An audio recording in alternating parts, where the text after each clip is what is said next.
Hey everybody, welcome back to the channel. It's your friend Zosima here. I wanted to do a quick video game review for the game that I'm about to complete, Resident Evil 4. I wanted to go over a few things and see if I could give my recommendation whether or not you should buy it or not, and give you a few details without giving away too much. This is my first time playing this game. I did not own a Nintendo GameCube back in the day. That was actually one of the Nintendo systems I skipped when I was younger. So there are a lot of Resident Evil games that I just missed. I think I played one of the Resident Evil games when it came out on the first PlayStation. But other than that, I missed like 3 and 4. I don't even think I played 2. I did play the remake. So one of the first things that I recognized about this game was when I first started playing that this isn't a lot of sneaking. This is a lot of running around, collecting ammo, and taking out enemies, just shooting them in the head. That was one of the things that caught me off guard at first. Honestly, one of the first areas that I ran into, I kept triggering a scene where everybody would run out and try to kill me. I'm like, okay, I must have snuck in here wrong. I wasn't supposed to aggro. No, actually, I was supposed to aggro. That scene was going to start no matter what happened. So that one caught me off guard. Once I realized that it was basically going to be an ammo check the entire game, I was cool. I figured it out. You still have to conserve ammo, but it's not like you're trying to go through the whole game without shooting anybody. I mean, you're going to have to do it. So that's the first thing that you have to realize out the gate. There is some stealth. I will say that there are a few areas in the game where if you are able to stealth through the zone without setting off any alerts or, let's say, spotlights or anything like that, you're going to avoid triggering harder bosses, or I should say sub-bosses for that level that will come out. If you're able to sneak through, you just don't trigger them, and that's one less guy that you have to worry about spending all your ammo on. But one of the things that did aggravate me is a lot of the areas was just a straight up ammo check. You're going to have to collect, and then you're going to have to unload all the ammo that you just collected. So, secondly, there are collectibles throughout the stage. They're dangling around from the ceilings and whatnot. You are able to buy treasure maps, but I didn't realize that towards the end of the game you weren't going to be able to teleport and go around the previous stages and collect them, so I missed a lot at the beginning of the game. Actually, some of the places that held treasure were called waypoints. I was like, okay, it's called a waypoint. It must mean later on in the game I'm going to be able to travel to these as fast travels. That wasn't the case. So in the first zone, I missed a lot of stuff, and I didn't realize it until it was too late. So there's that. That was my fault, but it's kind of a learning curve kind of thing. The storage area, it's kind of like the other Resident Evils, except you can only store certain things like first aid spray and weapons. You can't store your herbs. You can't store your ammo, your gunpowder, or anything like that. So you can only store weapons that you purchase and the spray, which heals you completely. Sprinkled throughout the game, there is a person that you come across that will actually sell you stuff, let you trade in. You can sell some of the collectibles that you find throughout the stage. I thought this was a cool component because it actually gave me somewhere to use as a base camp. Whenever I would run out, I would want to come back, maybe sell some of the things I have, upgrade my weapons before I take off and go to where I assume is going to be the end of that chapter, the boss or whoever I have to fight. I thought that was kind of cool.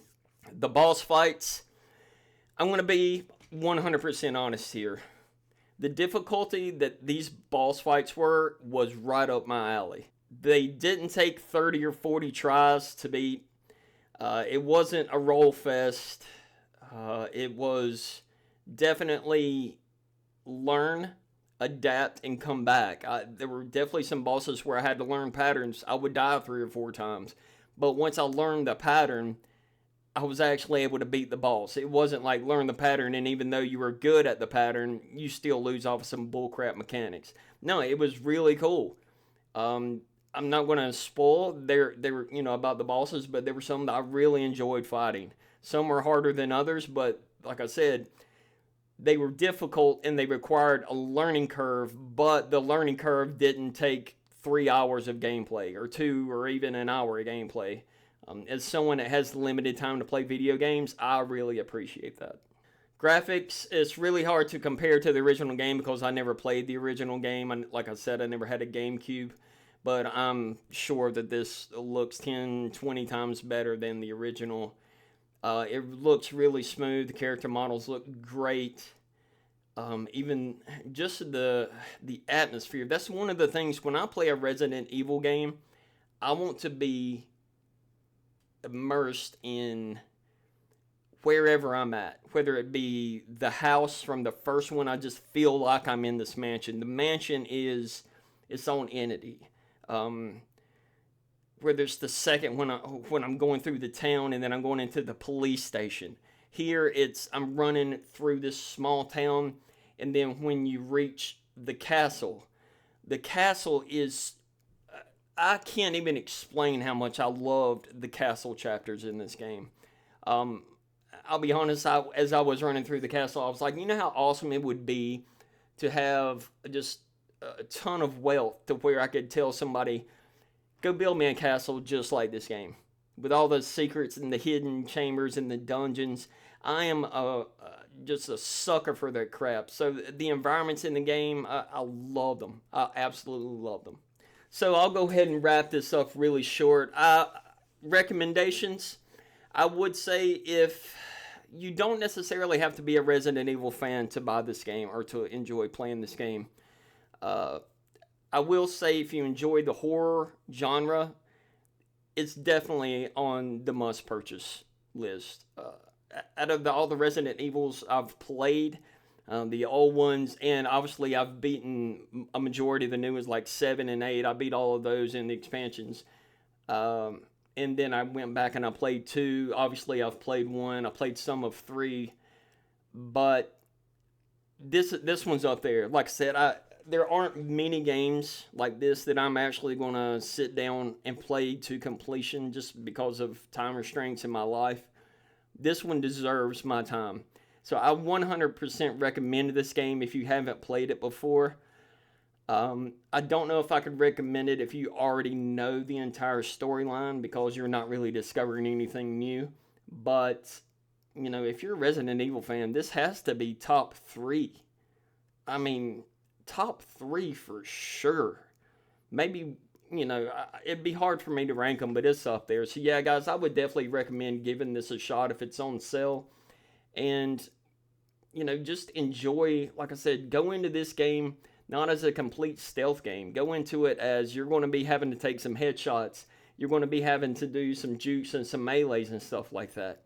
But the downtime in between those, when you're able to just creep around the city, creep around the town, look around and just get the ambiance and stuff like that, it is just so immersive, especially with all the lights out and you got your headphones on.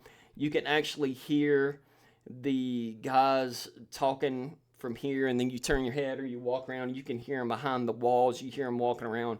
It's really fantastic. So guys, definitely give this game a shot. On my rating scale of 1 to 10, honestly, I'm going to give this game an 8. I will definitely have to give this game an 8, and that's going to be high for me because I'm not giving out easy scores. But any game that's going to make me want to come back and play as much as this game has, it deserves it. So thanks, you guys. If you did stick around for the entire video and you have enjoyed the content, I would appreciate the like and the subscribe. Hopefully I'll be able to do a lot more videos like this in the future. Take care.